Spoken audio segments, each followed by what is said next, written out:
Welcome to Julina's kitchen. ഇന്ന് നമ്മൾ തയ്യാറാക്കുന്നത് പാഷൻ ഫ്രൂട്ട് ചമ്മന്തിയാണ്. അതിനായി ഞാനിവിടെ 2 പാഷൻ ഫ്രൂട്ട് എടുത്തു വെച്ചിട്ടുണ്ട്. ഇത് അധികം പഴുക്കാത്തതായിരിക്കണം പാഷൻ ഫ്രൂട്ട്. പിന്നെ 1 കപ്പ് നാളികേരം ചിരകിയത്, കുറച്ച് കാന്താരിമുളക്, നിങ്ങളുടെ എരിവിനനുസരിച്ച് കാന്താരിമുളക് എടുക്കാം കേട്ടോ. 6 ചുവന്നുള്ളി, 1 തണ്ട് കറിവേപ്പില, ഒരു ചെറിയ കഷ്ണം ഇഞ്ചി, ആവശ്യത്തിന് ഉപ്പ്. ആദ്യം നമുക്ക് ഈ പാഷൻ ഫ്രൂട്ട് 2ആയി മുറിക്കാം.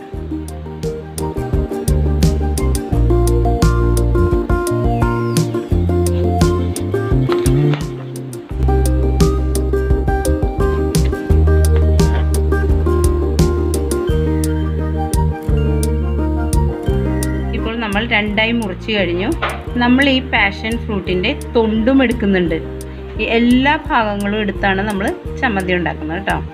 ആദ്യം നമുക്കിതിൻ്റെ പൾപ്പ് എടുക്കാം.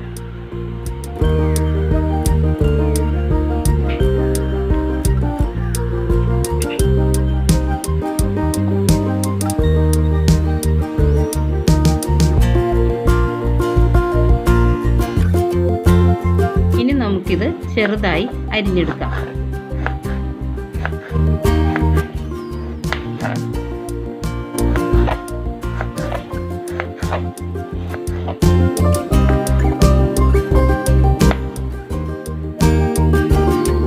ഇപ്പോൾ ഞാൻ അരിഞ്ഞു കഴിഞ്ഞു.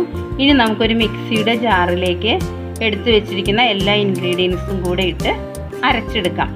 അപ്പോൾ പാഷൻ ഫ്രൂട്ടിൻ്റെ കുരു കളയാതെ അരയ്ക്കുന്നതാണ് ടേസ്റ്റ്. അപ്പോൾ ചില ആളുകൾക്ക് അത് ചെറിയൊരു തരി പോലെ കടിക്കും എന്നുള്ളതിൻ്റെ പേരിൽ മാറ്റി വയ്ക്കും. പക്ഷേ ആൻറ്റി ഓക്സിഡൻസ് ഒക്കെ ധാരാളം അടങ്ങിയിരിക്കുന്നത് ഇതിൻ്റെ സീഡിലാണ്. അപ്പോൾ സീഡ് കളയാതിരിക്കുന്നതാണ് നല്ലത്. അപ്പോൾ ഞാൻ അത് സീഡോട് കൂടി തന്നെയാണ് അരയ്ക്കുന്നത് കേട്ടോ. ആദ്യം നമുക്ക് മിക്സിയുടെ ജാറിലേക്ക് എടുത്തു വെച്ചിരിക്കുന്ന പൾപ്പ് ഇടാം. ഇനി ഇതിലേക്ക് അരിഞ്ഞു വെച്ചിരിക്കുന്ന കഷ്ണങ്ങൾ ഇടാം.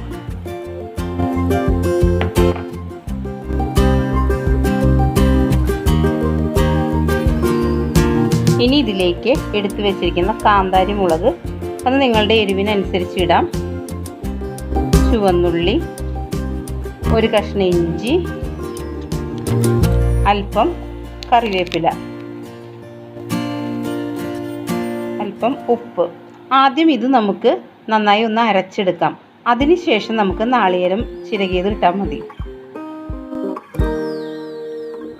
ഇപ്പോൾ ഞാനിത് നന്നായി അരച്ചെടുത്തിട്ടുണ്ട്.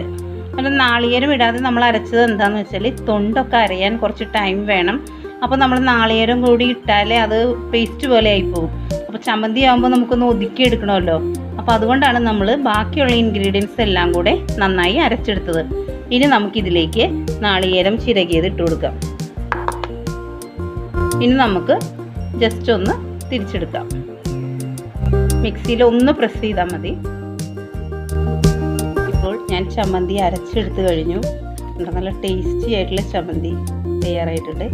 നമുക്കിതിൻ്റെ ഉപ്പൊന്ന് നോക്കാം. ഞാനൊരു അല്പം ഉപ്പ് നോക്കട്ടെ കേട്ടോ.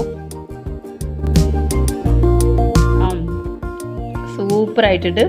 ഉപ്പും പുളിയും എല്ലാം കറക്റ്റാണ്. വളരെ ടേസ്റ്റി ആട്ടോ. നിങ്ങളെല്ലാവരും ഇതൊന്ന് ട്രൈ ചെയ്യണം കേട്ടോ. ഈ പാഷൻ ഫ്രൂട്ട് ചമ്മന്തി വളരെ ടേസ്റ്റിയാണ്. ഇനി നമുക്കിത് ഒരു സെർവിങ് ഡിഷിലേക്ക് മാറ്റാം. വളരെ ടേസ്റ്റി ആയിട്ടുള്ള പാഷൻ ഫ്രൂട്ട് ചമ്മന്തി ഇവിടെ റെഡി ആയിട്ടുണ്ട്. ഈ ചമ്മന്തി നിങ്ങളെല്ലാവരും തയ്യാറാക്കണം. ശരിക്കും നമ്മൾ മാങ്ങയൊക്കെ ചമ്മന്തി അരയ്ക്കുന്ന അതേ ടേസ്റ്റാണ്. അപ്പോൾ നിങ്ങൾക്ക് എല്ലാവർക്കും ഈ റെസിപ്പി ഇഷ്ടമായി എന്ന് വിശ്വസിക്കുന്നു. മറ്റൊരു റെസിപ്പിയുമായി നമുക്ക് വീണ്ടും കാണാം. Thank you.